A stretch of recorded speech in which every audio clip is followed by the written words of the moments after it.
শিক্ষার্থীদের সেই বিক্ষোভ শিক্ষা ভবনের সামনে এসেই এখন উপস্থিত হয়েছে। দর্শক, যেটি দেখানোর চেষ্টা করছিলাম,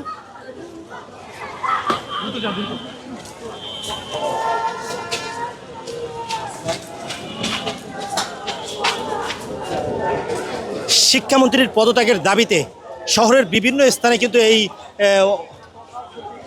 বিক্ষোভ করছেন শিক্ষার্থীরা, এবং আজকে কিন্তু তাদের পূর্বের কর্মসূচি অনুযায়ী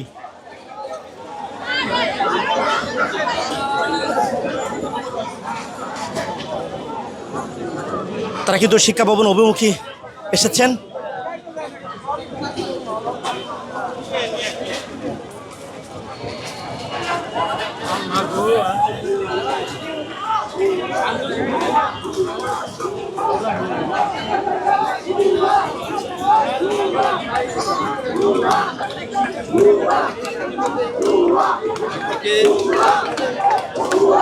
দর্শক, যেটি বলছিলাম, পূর্বে থেকে কর্মসূচি দিয়ে রাখছিল এই শিক্ষার্থীরা, এবং সেটি কিন্তু আমরা লক্ষ্য করছি। তারা কিন্তু এখানে এসেছেন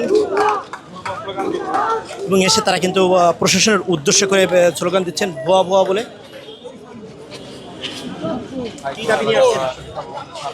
ভাই, কি দাবি নিয়ে আসছেন? ভাই, আমাদের এক দাবি শিক্ষামন্ত্রীর পদত্যাগ চাই, কারণ তারা এই দেশে শিক্ষা নিয়ে রাজনীতি করে।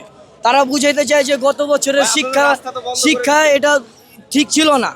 তারা বুঝাইতে চায় যে তাদের শিক্ষা কার্যক্রম ঠিক ছিল না। তারা শিক্ষা নিয়ে রাজনীতি করে। তারা তাদের মন মতন করে মনে করেন যে শিক্ষা কার্যক্রম চালায়। তারা তো আসলে শিক্ষা চালায় না, পরীক্ষা চালায়। তারা ছাত্রদের কোনো সুবিধা অসুবিধা ঠিক কিছু দেখে না।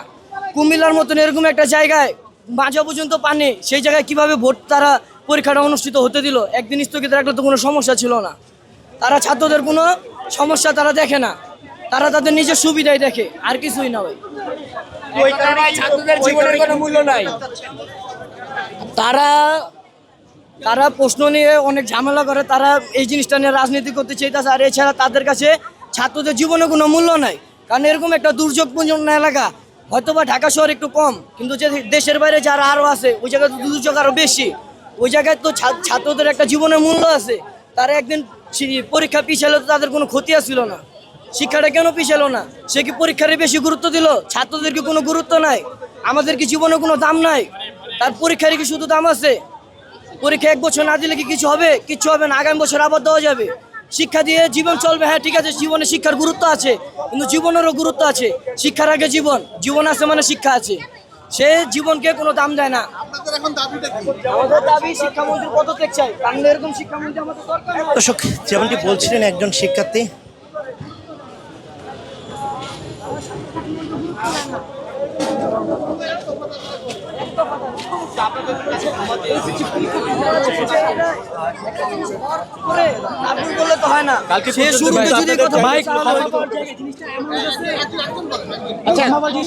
শেখ হাসিনা যেমন বলতো, উনি যে ক্ষমা চাইছে, উনি কি সবাই কালকে সংসদে সবাই কি সত্য কথা বলছে? উনি একটা সত্য কথা বলছে?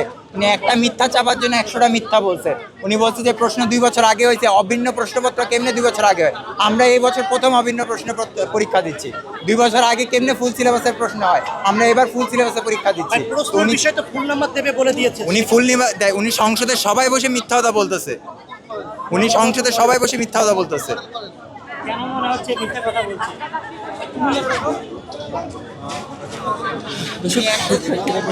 আচ্ছা, গতকাল আপনাদের শিক্ষার্থীদের ভিতর থেকে একজন বলছিল আজকের পরীক্ষা তারা বাতিল করবে, তারা কেউ যাবে না।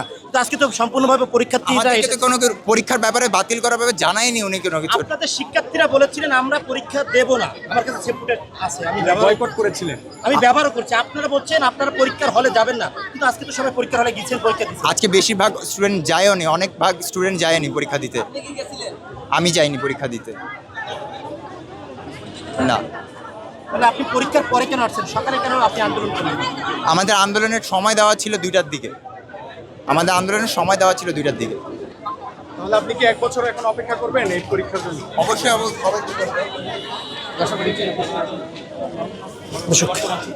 যেটি বলছিলেন শিক্ষার্থীরা, যে তাদের সেই দাবি একটাই, শিক্ষামন্ত্রীর পদত্যাগ চান, এমনটা কিন্তু তারা দাবি জানাচ্ছেন।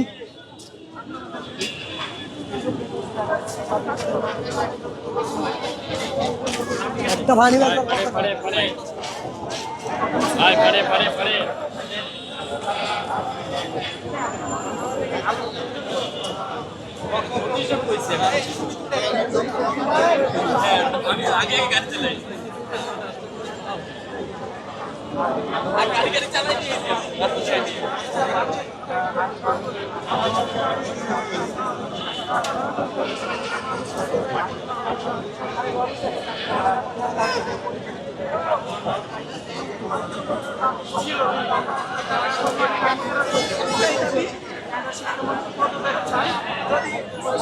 পদত্যাগ না হয় ইনশাল্লাহ হয়তো আমরা আবার ভিন্ন কিছু করবো। হয়তো দেখা যায় আমরা এটা নিয়ে আমরা অনেক আন্দোলন করতেছি, আমরা দেখতেছি আমাদের দাবিটা মানে কি